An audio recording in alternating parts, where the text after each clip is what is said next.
Yes, ladies and gentlemen, fans and viewers in the page, viewers outside the page. Welcome to today's update and today's edition, ladies and gentlemen.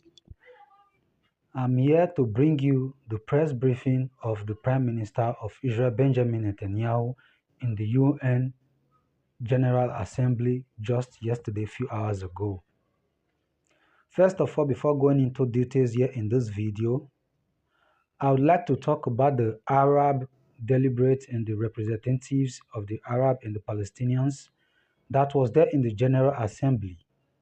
If you watch and observe in the beginning of the video, before Prime Minister Benjamin Netanyahu stepped into the stage to give his press briefing and updates in Gaza, some of the Arab representatives stand up from the General Assembly and walked out of the hall, which is very, very bad. You people were the one that brought this issue to the UN at the General Assembly. Right now, Benjamin Netanyahu is about to give his own part of the story. You all walked out, unknowing to this Arab representative that the mic Benjamin Netanyahu was speaking with has been connected to the border of Israel and the Gaza Strip. Everyone in the Gaza Strip was listening to Benjamin Netanyahu right from the General Assembly there in New York City. Alright, ladies and gentlemen, fans and viewers in the page, as you all know, a lot has been going on in the Gaza Strip. Let's delve into the video update from Benjamin Netanyahu there in the UN General Assembly in New York City. Fans and viewers in the page, if you've not subscribed to the YouTube channel, subscribe to the YouTube channel. If you've not followed us in our Twitter S handle, follow us on our Twitter S handle. If you are watching from Facebook, click on the follow button and give us a thumb up in all the videos here in the page as we go together, so this video will be suggested to every other viewers and fans outside the page. Welcome to the video update that we have here, ladies and gentlemen, fans and viewers. Quickly, let's delve into the video update that we have here. You all are welcome. I stood at this podium and I showed this map. This map. It shows the curse of Iran's terror axis. This axis threatened the peace of the entire world. It threatened the stability of our region and the very existence of my country, Israel. Iran was rapidly developing a massive nuclear weapons program and a massive ballistic missile program. These were meant not only to destroy Israel, they were meant also to threaten the United States and blackmail nations everywhere. From Gaza, Yahya Sinwar dispatched waves of Hamas terrorists. They stormed into Israel on October 7th and committed acts of unspeakable savagery. From Lebanon, Hassan Nasrallah had launched thousands of missiles and rockets at our cities, terrorizing our citizens. In Syria, the murderous dictator Assad hosted Iran's forces, tightening a noose of death around our throats. In Yemen, the Houthis launched ballistic missiles at Israel while choking global trade at the mouth of the Red Sea. So what's happened over the past year? We've hammered the Houthis, including yesterday. We crushed the bulk of Hamas's terror machine. We crippled Hezbollah, taking out most of its leaders and much of its weapons arsenal. You remember those beepers, the pagers? We paged Hezbollah, and believe me, they got the message. And thousands of terrorists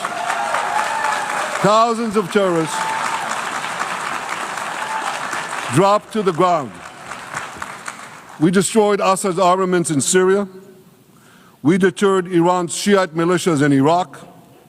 And most importantly, and above anything else that I could say to you or that we did in this past year, in this past decade, we devastated Iran's atomic weapons and ballistic missiles programs.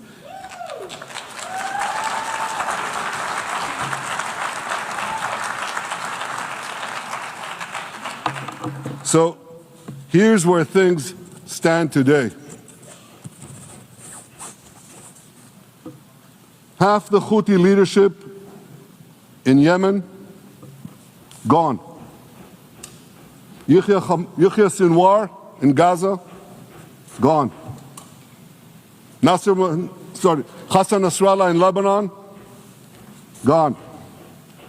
The Assad regime in Syria, gone. Those militias in Iraq, well, they're still deterred.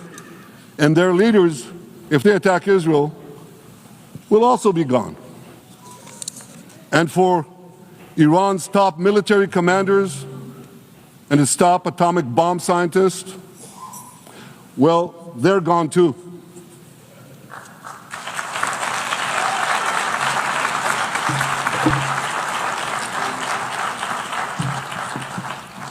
Israel's 12-day war with Iran, which I renamed Operation Rising Lion, that's from the Bible. This 12-day war will go down in the annals of military history. Our daring pilots neutralized Iran's missile defenses and took control of the skies over Tehran. And you saw this. Israeli fighter pilots and American B-2 pilots bombed Iran's nuclear enrichment sites. I want to thank President Trump for his bold and decisive action.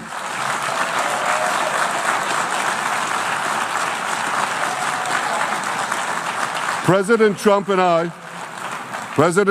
I promised to prevent Iran from developing nuclear weapons, and we delivered on that promise.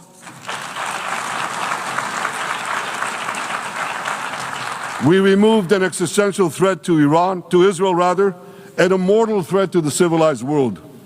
We lifted a dark cloud that could have claimed millions and millions of lives. But, ladies and gentlemen, we must remain vigilant. We must remain absolutely clear-minded and vigilant. We must not allow Iran to rebuild its military nuclear capacities. Iran's stockpiles of enriched uranium, these stockpiles must be eliminated. And tomorrow, UN Security Council sanctions on Iran must be snapped back.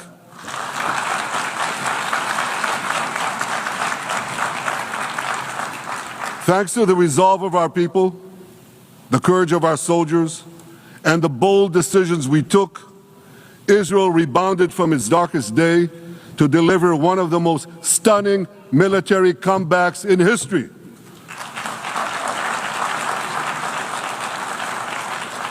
But we're not done yet.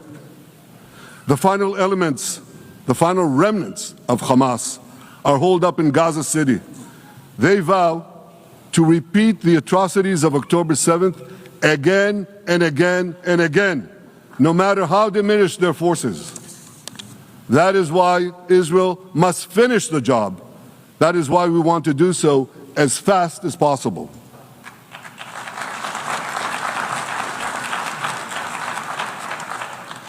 Ladies and gentlemen, much of the world no longer remembers October 7th, but we remember.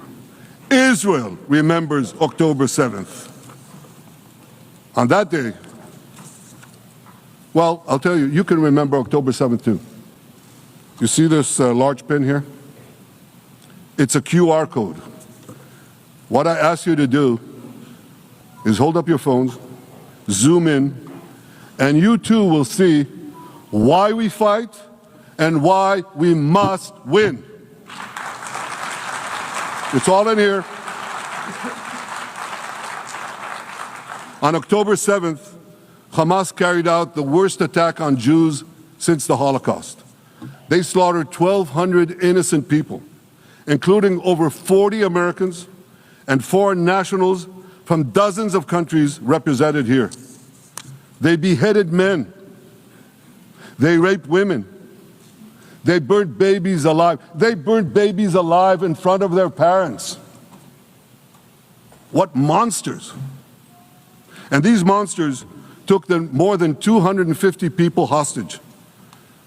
And those included Holocaust survivors, grandmothers and their grandchildren. Who takes hostage grandmothers and grandchildren? Hamas does.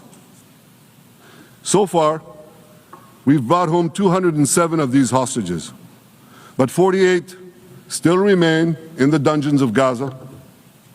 20 of them are alive, starved, tortured, deprived of any daylight, deprived of humanity. These are the names of the 20 living hostages.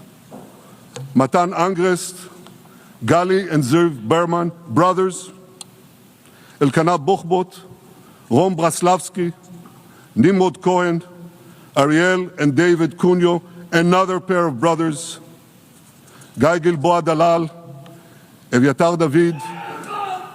You saw the picture of Evyatar David, emaciated, forced to dig his own grave. Maxim Herkin, Eitan Horn, Segev Kalfon, Bar Kuperstein, Omri Meran, Eitan Moore, Yosef Chaim Ochana, Alon Ohel, Avinatam Or, and Matan Tsengarker. Now, ladies and gentlemen, I want to do something I've never done before. I want to speak from this forum directly to those hostages through loudspeakers. I've surrounded Gaza with massive loudspeakers connected to this microphone in the hope that our dear hostages will hear my message. And I'll say it first in Hebrew